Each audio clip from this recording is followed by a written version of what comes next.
Hello friends, विवा food रेसिपीमध्ये आपले सगळ्यांचे मनापासून स्वागत। चमचमीत आणि टेस्टी अशी वांगा बटाट्याची सुकी भाजी करणार आहोत। खूप साधी सोपी रेसिपी आहे। कसं करायचं चला बघूयात आपण पुढे व्हिडिओमध्ये। वांगा बटाट्याची सुकी भाजी आपण करणार आहोत। त्याच्यासाठी इथे मी वांगा चिरून घेतलेला आहे आणि बटाटे सुद्धा आणि पाण्यामध्ये टाकून ठेवलेत, कारण वांगा पटकन काळा पडतो कापल्यानंतर, म्हणून पाण्यामध्ये ठेवून दिलेला आहे। त्याच्यानंतर इथे वाटण तयार करून घेतलेलं आहे। वाटणासाठी मी सुकं खोबरं भाजून न घेता कच्चाच घेतलेला आहे, किसून घेतलेला आहे। आलं, लसूण, मिरची आणि कोथिंबीरचं वाटण तयार करून घेतलेलं आहे। कढईमध्ये तेल गरम करून घेतलेलं आहे। आता त्याच्यामध्ये आपल्याला मोहरी टाकून घ्यायची। मोहरी चांगली तडतडली की आपल्याला त्याच्यामध्ये बाकी साहित्य टाकून घ्यायचे। आता ह्याच्यामध्ये आपण बारीक चिरून घेतलेला लसूण टाकूया। एक कांदा टाकलेला आहे। कांदा आपण बारीक चिरून घेतलेला आहे, मीडियम आकाराचा कांदा आहे। 2 मिनिटं कांदा परतून घ्यायचे आणि त्याच्यामध्ये आपल्याला लगेच टोमॅटो टाकून घ्यायचे।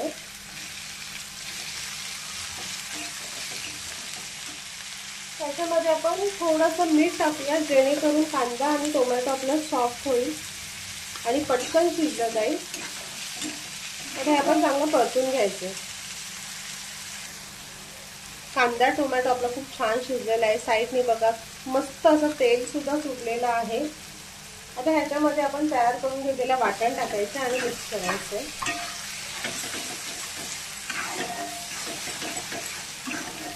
आपण वाटण कच्चं तयार करून घेतलेलं आहे। कांदा नाही, खोबरं आणि आलं लसूण आपण सगळं कच्चं वाटून घेतलेलं आहे। त्याच्यामुळे ते 2 ते 3 मिनिटं आपल्याला वाटण शिजवून घ्यायचं। वाटण आपलं छान शिजलेलं आहे, त्याचा रंग सुद्धा बदललेला आहे आणि साईडने बघा मस्त अशी तरी आलेली आहे। आता ह्याच्यामध्ये ना आपण काही मसाले टाकून घेऊया। तिथे मी हळद टाकून घेते, गोडा मसाला, धने जिरे पावडर आणि आपला घरगुती आगरी मसाला टाकून घ्यायचे। 2 चमचा मी मसाला टाकून घेतलेला आहे। छान तेलावरती वाटणामध्ये असे परतून घ्यायचे।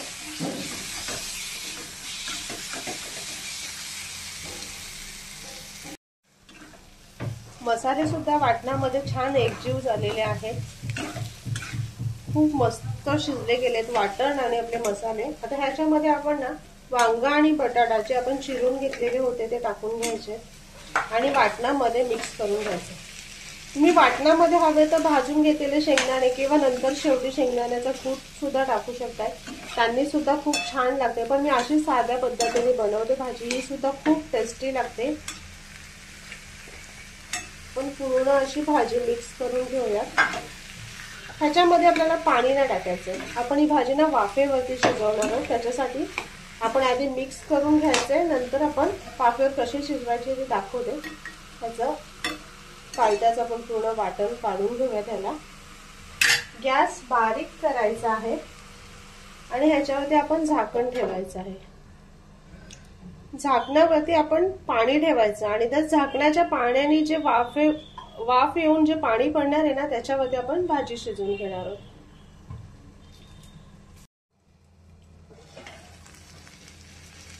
दोन ते 3 मिनिटं झालेली आहेत। भाजी मस्त आपली अशी होत आलेली आहे। बघा पाणी अजिबात टाकलेलं नाहीये, वाफेवरतीच आपण करतोय। आता ह्याच्यामध्ये ना आपण मीठ टाकायचंय।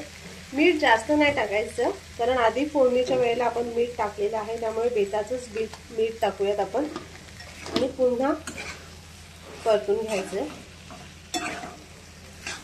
वांगा आणि बटाटा शिजायला बिलकुल वेळ लागत नाहीये, पटकन तयार होणारी रेसिपी आहे ही। आता एक 2 ते 3 मिनिटं फक्त आपण वाफवून घ्यायचे आणि आपली भाजी तयार होणार आहे। इथे बघा पाणी न टाकता आपली भाजी किती ओलसर झाली बघू शकताय तुम्ही। मस्त अशी भाजी आपली शिजलेली आहे, तयार झालेली आहे। आपण बघूयात त्यातला बटाटा शिजलाय की नाही ते। इथे बघा मस्त बटाटा शिजलेला आहे, लगेच फुटतोय। वांगा पण छान शिजलेला आहे। आता ह्याच्यामध्ये आपण भरपूर सारा कोथिंबीर टाकायचे आणि मिक्स करून बंद करून घ्यायची। ते तयार झालेली आपली मस्त टेस्टी झणझणीत अशी वांगा बटाट्याची भाजी किती मस्त झालेली आहे बघा. अजिबात आपण पाणी न टाकता भाजी आपली ओलसर छान वाफेवरती शिजलेली आहे. कशी वाटली आजची आपली रेसिपी नक्की कमेंट करून सांगा. आणि असेच आपले नवनवीन व्हिडिओ बघण्यासाठी व्हिडिओला लाईक करा, शेअर करा आणि सबस्क्राईब करा.